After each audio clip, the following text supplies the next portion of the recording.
Alhamdulillah. Hari ni kita nak buat craft hari ni. Kita nak buat apa ni? Tengah buat apa ni? Masjid. Bukan masjid lah. Benda dalam masjid. Apa dia? Sejadah. Sejadah ni kita guna waktu bila? Waktu solat. Sebenarnya hari ni abang ada satu cerita yang sangat best berkaitan dengan best lah, tak dengar cerita lagi tak tahu. Kita nak cerita pasal apa tahu? Pasal keredaan mak ayah. Okey. Jom kita siapkan sejadah dulu. Subhanallah, alhamdulillah, Allahu akbar. Subhanallah, alhamdulillah, Allahu akbar. Subhanallah, alhamdulillah. Okey, siapa yang dah siap? Saya. Okey, angkat tunjuk kat kamera, Saya belum siap. Belum siap lagi. Yang ni dah siap. Okey, awak dah siap. Sejadah bunga cantik. Okey. Baik. Sabar. Okey, nak dengar cerita tak? Okey, kalau semua dah bersedia, jom dengar cerita. Semua tengok ni apa dia? Sejadah. Tahniah adik-adik sebab adik-adik buat semua cantik-cantik. Kita tepuk sikit boleh? Yes. Okey. Kisah pasal sejadah ni. Sejadah ni kita buat apa biasanya? Kita guna bila kita guna sejadah? Waktu semayang. Okey. Abang nak cerita satu kisah yang dikisahkan oleh Luqmanul Hakim. Kisah tentang seorang pemuda, dik. Pemuda ni adik-adik, dia ni orang yang rajin semayang. Semayang rajin. Ilmu pun banyak. Jadi satu hari dia tinggal dengan ibu dia. Ibu dia, ayah dia dah meninggal, jadi dia tinggal dengan mak dia. Satu hari dia beritahu, mak, saya nak pergi Mekah, saya nak pergi belajar, saya nak pergi cari ilmu lagi. Saya rasa ilmu saya tak cukup. Tahu mak dia jawab apa? Nak, tak payahlah nak. Ibu duduk seorang kat sini. Kalau kamu pergi, siapa nak jaga ibu? Ibu dah tua. Kan? Ibu dah tua. Siapa nak jaga ibu? Takkan ibu nak duduk seorang-seorang? Anak tadi rasa apa? Dia kecewa. Sebab apa? Dia nak sangat pergi belajar. Dia nak sangat tuntut ilmu.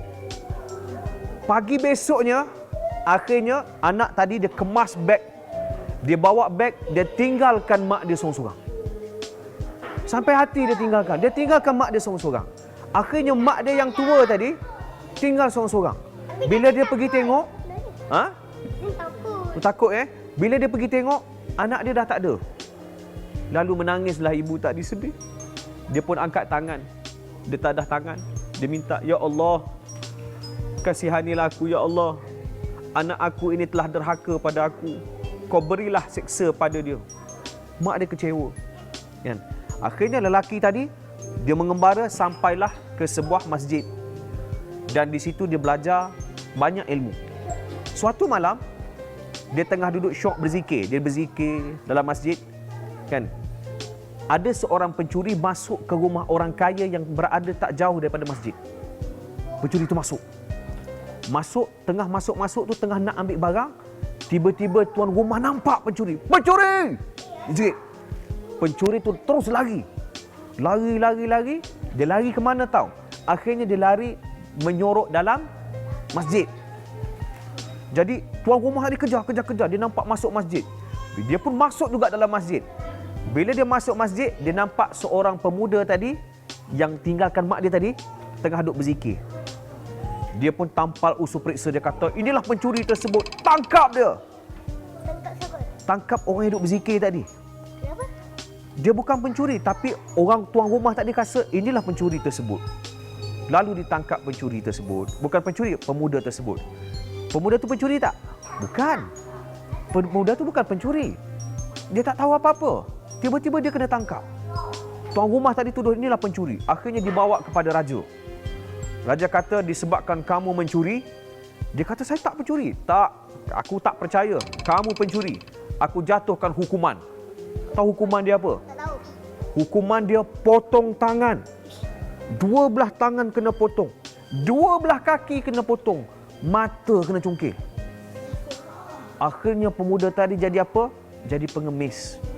Sedih.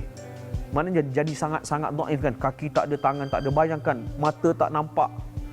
Akhirnya, lepas dihukum tadi, pemuda tadi diarak sekeliling kampung.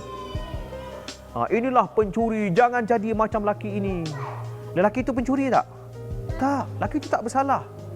Akhirnya lelaki itu baru tersedar kenapa dia dihukum macam tu. Sebab dia derhaka kepada mak dia. Jadi tengah-tengah dia usung tadi, dia kata, aku bukan pencuri, tapi kau sebutlah aku ni sebagai penderhaka kepada ibu aku. Lelaki yang usung dia tadi terkejut. Betul ke dia ni? Betul ke apa yang dia sebut? Akhirnya bila disiasat, benarlah bahawa lelaki tadi bukan pencuri. Jadi raja dah tersalah hukum. Akhirnya mereka kesian, tak apalah, kami dah tersalah, kami minta maaf, kami nak hantar kamu balik ke rumah ibu kamu. Dia pun hantar. Bila hantar, letak depan rumah.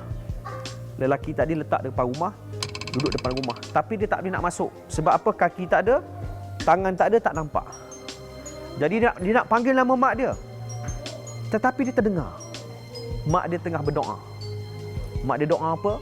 Ya Allah, sekiranya Engkau telah berikan siksaan balasan kepada anak aku, Kau berikanlah aku peluang untuk berjumpa dengannya. Jadi lelaki tadi sedih. Sebab apa? Sebab mak dia doa nak jumpa dengan dia. Akhirnya dia kata, aku tak sanggup. Dia menyamar jadi pengemis. Dia panggil, ibu, bantu saya pengemis. Akhirnya ibu dia buka. Tengok, lelaki tadi ada. Mula-mula lelaki tadi tak mengaku dia anak dia. Akhirnya bila dia tak tahan, dia rebahkan kepala dia pada dada ibu dia. Dia kata, akulah anakmu. Kan, menangis. Kan, menangis.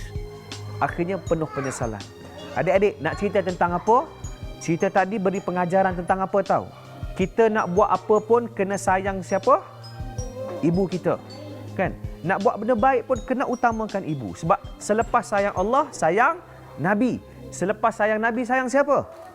Ibu ayah. Ibu ayah kita. Boleh adik-adik? Boleh. Kita jumpa lagi. Bye-bye. Assalamualaikum warahmatullahi wabarakatuh. Bye-bye.